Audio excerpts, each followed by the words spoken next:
Hello and welcome to yet another gift giving session. Woo! I'm psyched up for this. Okay, this session is called looking good versus being good. The question is if what we're doing is looking good, being good, and let's just do it. Let's go. And let's begin the PowerPoint. Here we go. Looking good versus being good. The question is that there's a difference between being good, okay, which is truly being good, and another one which is looking good, which means that everything you see about the person is giving, but is it real? Within myself, how do I know if what I'm doing actually is really truly giving, or it's just doing the facade, just looking externally, showing as if I'm good, but I'm not really? So it goes as follows. This is a litmus test. You know what a litmus test is? So if you want to be able to, in chemistry, I'm not here to teach you chemistry, other videos for that, but in chemistry, if you want to know whether something is an acid or an alkali, okay, you put on this paper called a litmus paper, and if it turns blue, it's alkaline. If it turns red, it is an acid. So anyway, this thing is called a litmus test, which means it's a test to see, this is a test to see what's really going on with actions. Is it just external or is it internal? Is it real, or there it goes, is it real or is it fake? Okay, this is not always true, but it goes as follows. The more flashy it is, the more people see it, not necessarily, but the more likely it is just to be looking good. And the more it is hidden behind closed doors, the more likely it is to be real. Again, this is not a fast and hardened rule that this is always it, but the more it's that everyone gets to see it, the less likely it's real, and the more it's hidden, the more likely it is real. Okay, let's carry on with this. So let's say, for example, okay, let's now pick a volunteer. Volunteer? Anyone? Volunteers? Volunteers? Okay, you can be the volunteer. Here we go. Now, I'd like you to be able to tell me, okay, now, unfortunately, you're in a room by yourself. Imagine now, okay, you're in front of the whole school. So there's a school assembly, you're in front of the whole of school assembly, okay? I asked you to come out in the school assembly. Okay, please, pick someone here in the assembly. Okay, pick Daniel. Found Daniel? There, Daniel. Okay, here we go.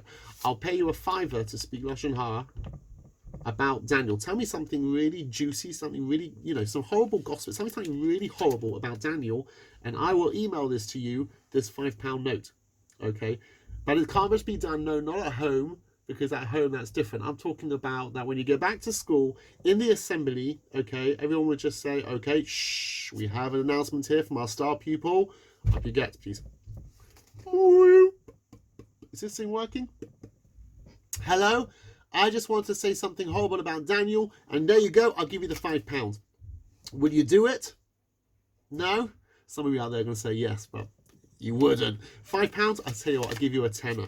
Okay, give you a tenner. Tenner, do it for a tenner? No? How about 15 quid? 20 quid? 25? 30?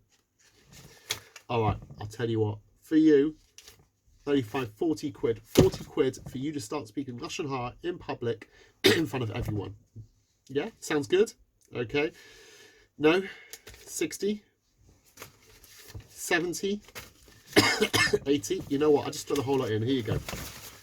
I'm going to chuck in the whole lot, okay? You get to keep the whole £100, okay? There you go. Send me an email. Send me an email with it, okay? £100, okay? That I'm going to say to your school that when you get back, you're going to speak Lashon Hara, something really mean and nasty about this person in front of your whole school. Most people, again, when it's online, some people might say yes, but most people will not do that. Okay, why? Because it's in public. But yet, when it comes to one-on-one, not in public, but one-on-one, people will speak Lashon Hara for free. Ooh! In public, no, I'm not going to do that in public. No, that's a horrible thing to do. But in private, people can do that. Why is that? And the answer is because you know what? When you're in public, it's not hard to be a saint. It's not hard to be great when everyone's looking at you. You've got the cameras focused on you. When this camera's on me, I'm amazing. I'm so well behaved. As soon as the camera's off, will you keep it down there? Shh! Oh, the camera was running. Whoops. In front of the camera, I am such a nice, kind. I'm Rabbi Zeidman. I'm so nice. When if you really get to know me, whoa, you realise I'm not the same person. I'm a different person from on camera than behind the scenes. I don't want to be. But it's easy when you're in public to be great. It's when you're in private. That's when the challenge really is. So you would never speak Lashon Hara for all this money, but yet in private, people do that. So we have to be able to start working on ourselves, that we are really going to be good, real givers, not just those that look it. And the reason why it's so important now is because, excuse me, as being in isolation, that means we are not in public anymore. We are now in private, and this is where the real challenge is. So let me give you another example. Okay, here we go. Please raise your hands if you want world peace. Go on, raise your hands. Why are you not raising your hands? Come on, I can see you. Can't see you. Come on, raise your... Right.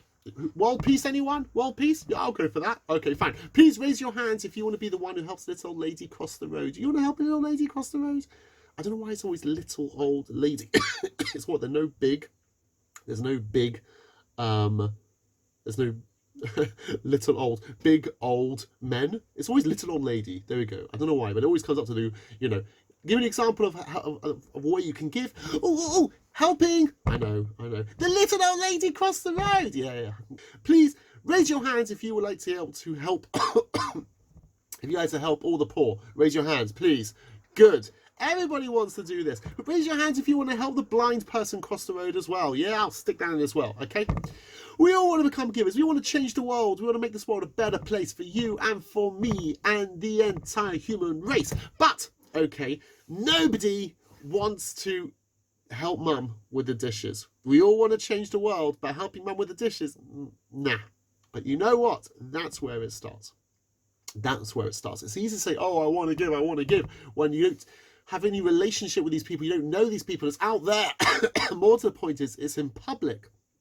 But when it's in private, when it's hidden, that's the real litmus test. That's the real test, how much of a giver you are. So it goes as follows. Rav Desta brings out a beautiful point. He says that when we're thinking about, there's something called a Kiddush Hashem, from the words Kadosh, holy, sanctify, a Kiddush Hashem, and the opposite of Kiddush Hashem is a Chilul Hashem. Often the word Chilul Hashem is only used when you're going on an outing. You go on a school outing, the only time anyone ever talks about a Chil Hashem, desecrating God's name, is we're going on a school outing. It's like, okay, everybody, okay, can everyone listen? Tommy, sit down there at the back. Shh. Everyone, shh. Can everyone please listen?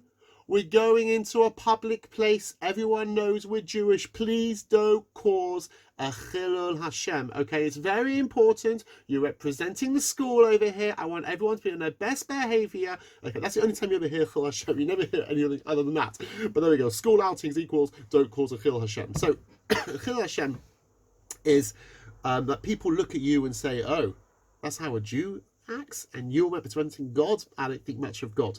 A Kiddush Hashem is when you bring godliness into this world. Okay. Now, when it comes to a Kiddush Hashem, okay, we often think that the greatest Kiddush Hashem possible is that I managed to be able to change the entire world. I can make the whole world great. If I can't do that, then I'll move down one level. You know what? I'll try to change the entire Jewish world. Okay, it's not as great as the entire world. It's a bit less of a Kiddush Hashem, but less than that, I'll try to change the Jewish world. If I can't change the entire Jewish world, okay, fine. So I'm going to try to change my community. If I can't change my community, all right, set your site smaller. All right, it's not as great. Then I'll try to change myself. But that's not the ideal. The ideal is to change the entire world. And then, if I have to, then I change myself. Says Rav Desta, that if you want to know what a real Kiddush Hashem is, what is really sanctifying God's name, it's actually the opposite. A true Kiddush Hashem actually is when it starts within yourself in private when no one else is around. That is the greatest Kiddush Hashem. Why? Because if you are giving when no one knows about it, if you are kind, if you are doing stuff, goodness, when you're not going to get any credits, you're not going to get any rewards, you're not going to get any wows whatsoever, that means you're doing it for the right reasons and you're not doing it because of ego. So the highest level is in the room by yourself, okay? With your little brother, your little sister, or just with your parents, no one else is around, no one's going to be able to know, no one's going to, none of your friends are going to see how good you are. If you're then, at that moment in time, giving, that is the true Kiddush Hashem. That is a true Kiddush Hashem. So rather, actually, so now let's think about it, actually. The least Kiddush Hashem is when you're changing the entire world. If you have the entire world and they get all, wow, Rabbi Zeidman over here changing the entire world. He's so amazing. He's so brilliant. Let's put it up all over the place. That is the least amount of Kiddush Hashem. Because it's so all over the place, because you're publicized over there, it's least likely to be for the right reasons. It's probably you're doing it for the honor. You know what's greater than trying to change the entire world? If you just change the Jewish people, because then you're doing it less for the honor. You know what's even better than that? Community. You know even better than that? Just in your school. You know what's better than that? Just in myself. That is the highest level. So we're trying to say what? So it's not ever fitting to be able to change the entire world? It is. Because once I've actually now, with myself, started with no one else knowing about it, and that I start giving, and I start doing kindness, and I'm doing mitzvahs, and I feel like, man, I gotta do more than that. I'm helping out my family. I'm helping everyone when I'm in isolation. I'm helping everybody around me over here, but I gotta do more. I can't just help my family because there's only a limited how many people in my family. I want to help more and more and more people. So then if you overflow from helping all your family, you've already helped your mother with all the shopping, maybe not shopping, with all the helping, with all the cleaning, you've helped all your brothers and sisters learn with them, you've helped everything. Once you've helped your family, then you're overflowing. Then what's even a greater Kiddush Hashem than just working on yourself is then actually to start helping your family. And then actually it overflows, not just the family, then it comes to the community. The community is not big enough, I want to be able to help more and more. Then it goes to the whole Jewish people, and then it goes to the entire world. Interesting. So if you imagine, put your hands out, please, okay? I wish it... Going to put it like that, even though, okay, fine. Yeah. Here we go. So imagine, we're saying this is the least Kiddush Hashem. The least Kiddush Hashem is trying to affect the entire world. Why? Because it's got honor. What's higher than this? This. Because it's less honor. It's more real. What's a higher level than helping out less people? Helping out even less people. Because why? No one's going to know about it. It's just my shul. It's just my school. What's even greater than that? It's actually in the home. What's even greater than the home? Actually, it's only just one person. What's even greater than that? Than just by myself entirely. That is the greatest Kiddush Hashem. But what's even higher than that? Now that I overflow from wanting to be able to give just inside my house, so I need to be able to help more. There's not just one or two siblings, but everyone in my house, to everyone in my community, to everyone in the whole Jewish community, and the entire world. It gets bigger and bigger and bigger. So let's just do that one more time. It goes to this. How does it work with Kiddush Hashem? Bigger, bigger, bigger, bigger, bigger, bigger, bigger. Bigger, bigger, bigger, bigger, bigger, bigger, bigger. Have you got that? It starts from, okay, better, better, better, better, better, better, better. Better, better, better, better, better, better. Did that make any sense? I hope that made sense. Well, again, being able to do it in public, that everyone gets to see it, what's better than that is to actually do it when it's private. But if you've got to the level of private, but now you're just overflowing, it's just so much love and giving, I have to help the world, then it gets even better to have a Kiddush Hashem, what's known as Barabim, in public. And not because you're doing it because I want to get it for the honor, but rather just because there's so much love inside me, how can I not give it out? Then it gets better and better and better. So it goes better, better, better, better, better, better, better, better, better, better, better, better, better, better. That's how it goes. Okay. There's a question where this is written. Someone says it's written on a priest stone. Someone said actually it's written on a rabbi stone. I don't know. I don't care where it's from. It's a beautiful thing. When I was young, I wanted to change the world. I found it was difficult to change the world, so I tried to change my nation. When I found I couldn't change the nation, I began to focus on my town. I couldn't change the town. And as an older man, I tried to change my family. And suddenly I realized that if long ago I had changed myself, I could have made an impact on my family.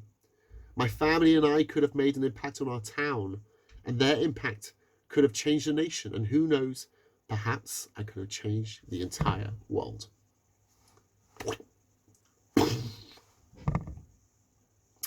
The principle is Kashot Atzmacha, fix yourself and then fix others. Now, I want to give that with a big caveat, big warning, as follows.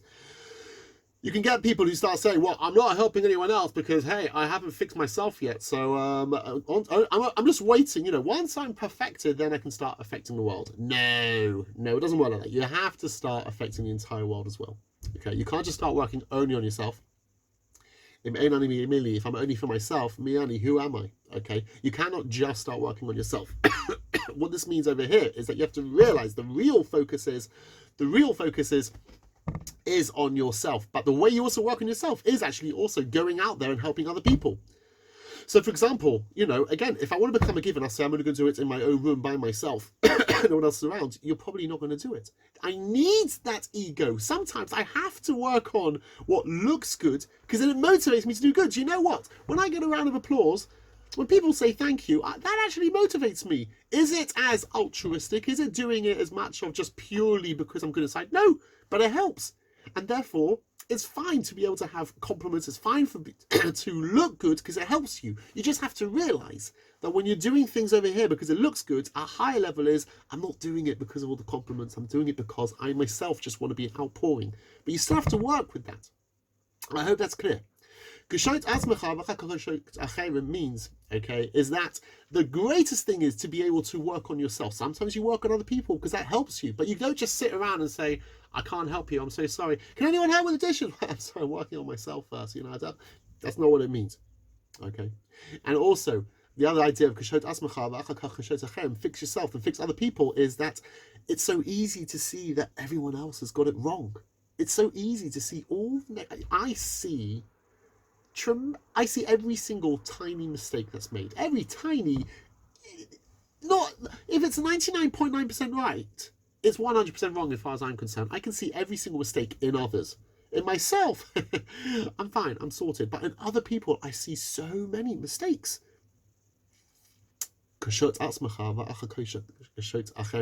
Work on yourself, okay? What's in your realm to fix is yourself. Don't start going around and start telling other people, you need to do this, you need to do that, you need to do that. You know what? Fix yourself. If you want to make the world a better place, take a look at yourself, okay? And make that change. Okay. Moving on. There's Ben Adam Makom, Ben Adam Chaveru. There's two tablets. The difference between it is one is between the laws of man and God. When I say man, I don't mean man, I mean people. There we go. People and God, for example, keeping Shabbat, keeping kosher. Those would be examples of laws between man and God. And then you have the laws between man and man. People and people. Let's get rid of the laws of man and God for the moment. I don't mean get rid of as in, I mean get off the screen. Okay, go on. Chill. All right, here we go. So within the laws of people, okay, Rav Wolbe says is that you want to know how good, you want to summarize the whole of Ben Adam L'Chavero, all the laws between you and other people. You want to know another litmus test, how you're doing, how are you at the home. Rav Wolbe says is that everything is judged on how you are at home. Why? For every single reason we said up until now. Because in the home, you're not going to get a round of applause. You're not in public.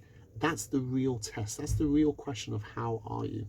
You know how good someone is when they're home. And you should know when people ask me about shidduchim, or when I wanted about shidduchim as well, to be able to help other people, the question is do they help their mother? That's the real question. Do they help their mother? Do they help their father? What are they like at home? Because it's so easy, in public, oh, this person's amazing, they do so much chesed, they do so much. What are they like at home? I want to know without the cameras on, turn the cameras off. What are they like at home by themselves? That's the real question of how great they are. And a lot of people are being tested now in isolation. We're going to see really, who are you truly after this isolation? Okay.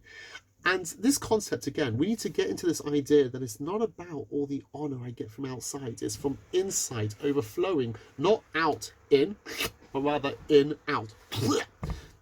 And we can see this in the concept of tzedakah as well. So, for example, if you were to make a donation to a charity, you give £1 million, you'll get your name on a building. £1 million, you get a plaque, okay? And people think, wow, that's incredible. £1 million, but imagine you're a multi-millionaire, and imagine £1 million for you is not so much, okay? Would you still get a plaque? Yes. Would you still get a building named after you for £1 million? But it's easy for you. You're a billionaire. Yes, you will. You will, because in the external world, it doesn't matter about the intention. It matters about how much you give. If you were to get someone else in the external world okay, where I've only got, £20 pocket money, and now my £20, I decide I'm actually going to give £5 for tzedakah, that's a lot, I'm giving a quarter of my money for tzedakah. That's really quite something big, and I give that. Are you going to get a building named after you? No. Are you going to get a plaque? No. Are you going to get a thank you note? Probably not. Probably the charity's thinking, you know what, oh, we have to put a limit, £50, we'll give a thank you note for £5. No, we're not even going to get a thank you for it. But which is better? Which one is really better? And the answer is, it actually is the one who's giving, okay, £5 out of 20, a quarter of their money, for sure is a higher level than the person who gives £1 million and it's a smaller percentage. For this person who's really struggling internally, that is where, in the real world, in the internal world, when it comes to the next world in Shemayim, all the angels are, woo, woohoo, woo, go, go, go, go, woo, woo, woo, woo, woo, woo. £5. That's where you get all the appreciation. When it comes to £1 million in the next world, hey, I gave £1 million. Well, whippity-doo-dah, you gave £1 million. That's not exactly very hard for you, is it? I mean, that's nothing of a nothing. By the way, I'm not saying if anyone want to give money, please give money to Gift. JW, what's our website? jgift.org. There we go. we can always do with extra money. Even £5, by the way. And if you give £5 because of this, I'll personally write you a thank you note. Okay? But the point is that when you're looking at the external world, take off those external glasses. In the external world, we're talking about, I don't care about the intention, I care about the money. How much do you get? In the real world, we're not talking about what looks good, but rather being good. No, it's how hard is it for you to be able to give? That's the real question. Okay? On to the next one as well. I found that every single house has this incredible magical phone. Okay, it's called the Midas phone. It's the phone where as soon as you pick it up, you are absolutely a delight. Okay, it goes like this. That's, no, I don't want to, mummy. No, stop it. No, I don't want to. The phone's for you. Oh, I don't. Hello, hi, how are you? How are things going? Okay, I'm all right. What just happened over there? What just happened over there? Where did that come from? Is it a magical phone? Whoops, the phone is slipping over here. Talking about phones.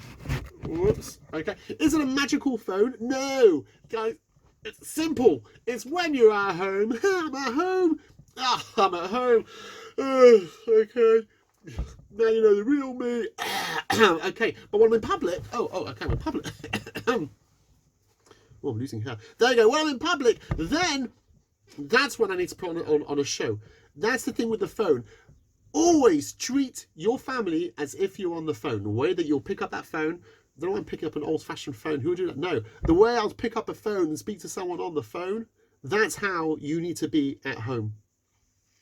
There we go. I always find it funny as well that when in seminaries, okay, people have told me that when they come back from SEM, their best, when they go to Israel for a year, and there's a seminary, and some girls have told me their best experience ever in SEM is to be a chesed girl.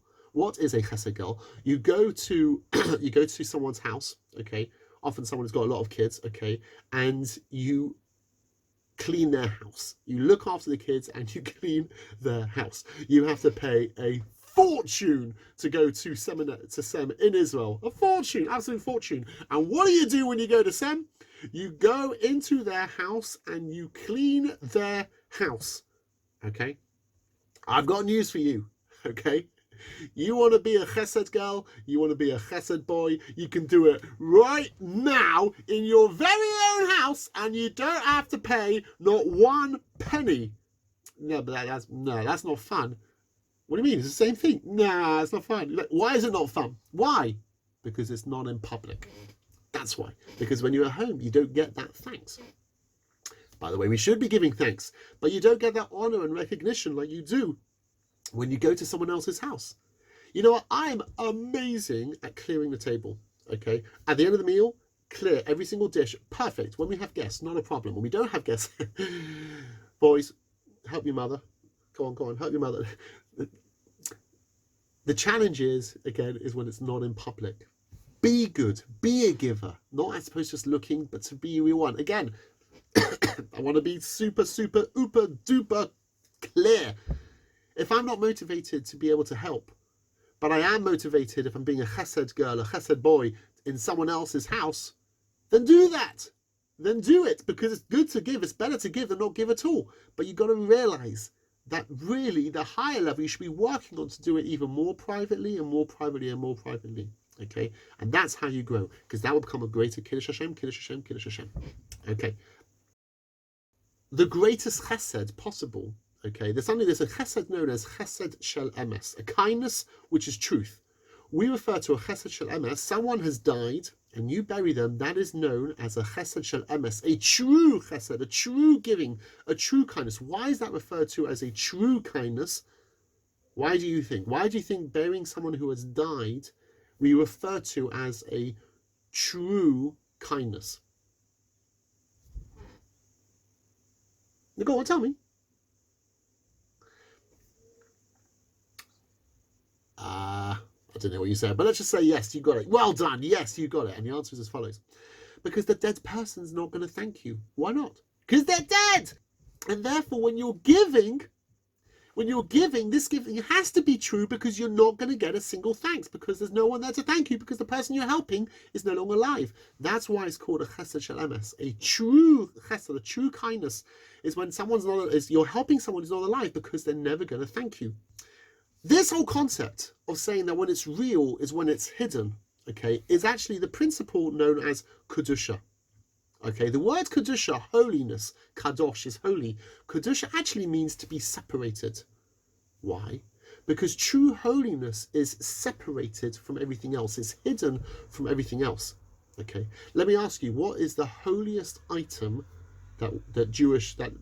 what is the holiest object in Judaism? The Sefer Torah.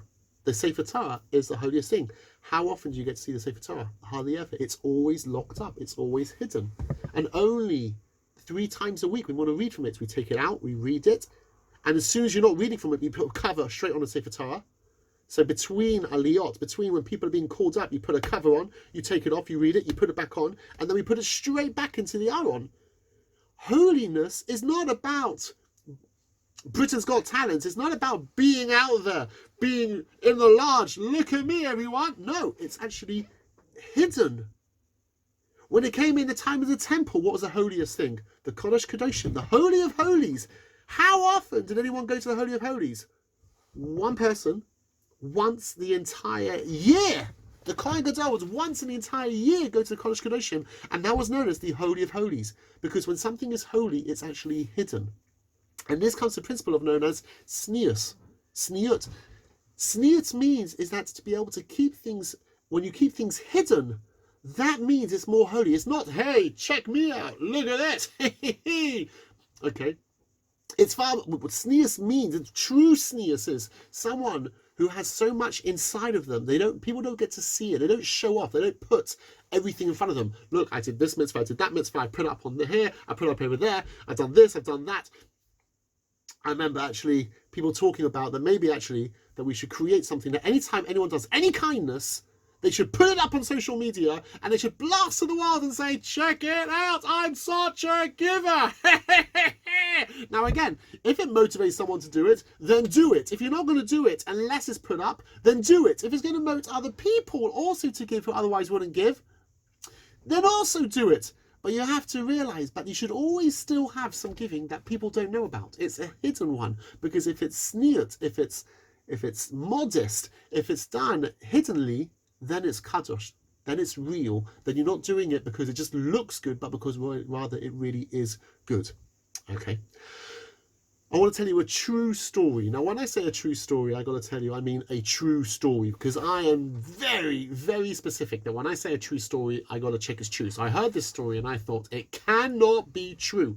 So I sent a letter to the Rosh Yeshiva of Eshatar at the time.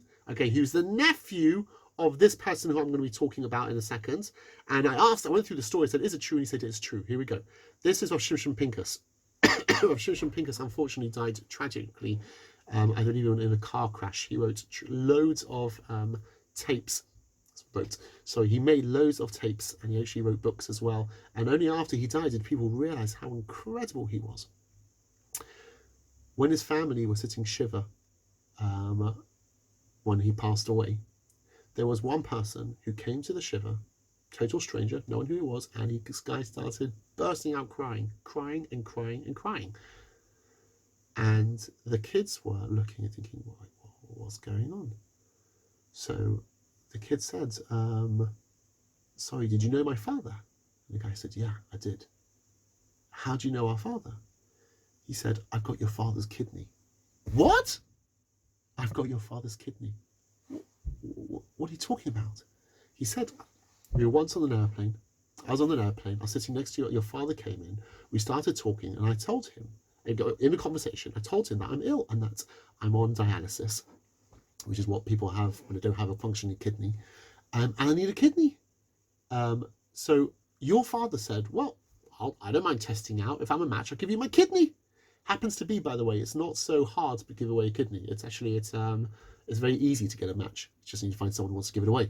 So, when the plane landed, they did a test, and they found out that he was a match. So he gave away to this other guy his kidney, and he never told his family about it. When I heard that story, I thought, unbelievable. This is and I looked it up, and I realized it's really easy to give a kidney away. So I decided, I'm going to do that. I can also be on Shimshon Pincus. I can't write any of his Torah. I can't do his tapes, but hey, I want to be like him as well. I'm going to give away my kidney. 1 minute. If I give away my kidney, this could be amazing. We could do this as a charity event. Yes, sponsor Rabbi Zeidman, who's going to give away his kidney. This is great. We're going to put it online. We're going to blast it everywhere. Rabbi Zeidman's giving his kidney. We need to be able to, he's going to give his kidney. What are you prepared to give? Sponsor Rabbi Zeidman. And this will be brilliant. And I can start giving talks everywhere about the power of giving away your kidney. How amazing it is. This is brilliant. What? Maybe I should call my Rav. I called my Rav and said to my Rav, I want to give away my kidney. This is brilliant. I've just thought about it. I'm going to give my kidney away to an entire stranger. So my rabbi said, okay, have you told anyone about this? Yeah. How many people you told? Quite a few. I've even checked with my office. I said, if I'm off a few weeks, is that okay? He said, you've told people? Yeah. Don't do it. Oh. He said, if you want to give your kidney away, okay, think about it later. Don't tell people about it. But if you're starting to tell people, then don't do it. Don't make this a public thing. And I realized, I missed the whole story. What's great about Shimshon Pincus is not just that he gave a kidney away. He never even told his family. He kept it a secret, and there I am saying, no, I want to be able to make it the biggest campaign, all totally lishma, totally because it's for the sake of the mitzvah. No, it's not. Of course, what was going through, I wanted the whole world to know. Rabbi Zeidman, is he the one who gave his kidney away? Yeah. Psh, what a great guy. I know. Psh, amazing guy. He's really kind as well. Yeah, handsome as well. Yeah, funny as well. It's like, so when you're doing that, you've lost the whole point. Okay. What's great about it is that Rabbi Pincus never ever told a soul. His family didn't know about it. That's what's so incredible, to be able to give it and for it to be perfect. Not to be able to make sure it's kadosh, it's holy, it's tznius, it's hidden. That's how you know. That's the greater Kadosh Hashem. Okay. I'd like to be able to set you guys a challenge. Here's the challenge. Okay. You get a piece of paper. Okay. And on this piece of paper, you are to, every single day, to do a secret chesed, a secret giving. You tidy something up without anyone knowing about it. For your little baby brother, baby sister, you could get them food without, or maybe your parents need to know what they've eaten or what not, or whatever. But the point is, or let's say even with your family, you don't tell anyone but your family. You help one person without telling the rest of the family of it. Okay, you write this down, and at the end of it, you don't send it to me. You don't send it into gift. You don't send it to anyone. You can write it in a diary. Not that it's happens to be left open. It's like, what's this? Wow, that's incredible. Okay, John, he's done so many kindnesses. No, No one gets to see it. You do a kindness, one kindness every day, which you do not tell a single soul about it. And when you do that, that means you're keeping that kindness pure. It means it's not about looking good, it's about being good. Let us conclude. It is super amazing, important to be able to do kindness and greatness, and people to know about it. Yes, do it regardless whether people do know, don't know. However, you have to realize that if you want to make our mitzvahs pure, if you want to be able to go even one step higher, the less people you tell, the higher it is. Either way, make sure you're always continuously giving. And until next time, be great, be a giver.